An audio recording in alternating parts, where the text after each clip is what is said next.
का ये गाना सेट करो भगवान के किशोर का है इसे सजा जिंदगी है यही है जिंदगी से क्या हर फोटो खींचने तो वायरल हो जाएगा।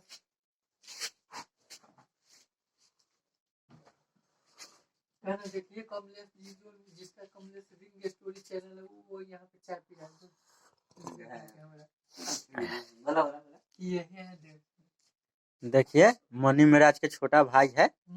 देखिए इसको अरे पागल हो गया, कमलेश रिंग स्टोरी के चैनल यूट्यूबर है।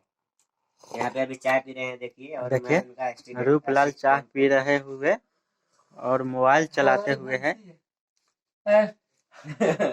हाँ बोल रहे हैं कमलेश की हमारे भंसिया। अरे भोजपुरी में नहीं बोलो, हिंदी में बोलो ना, हमारे खाना पकाने वाला आदमी है। देखिए यही हमारा छोटा मोटा रूम है, ज्यादा तो बड़ा है नहीं, यही है। वो हमारे भंसिया है, हम अपने आप के अड़चट है।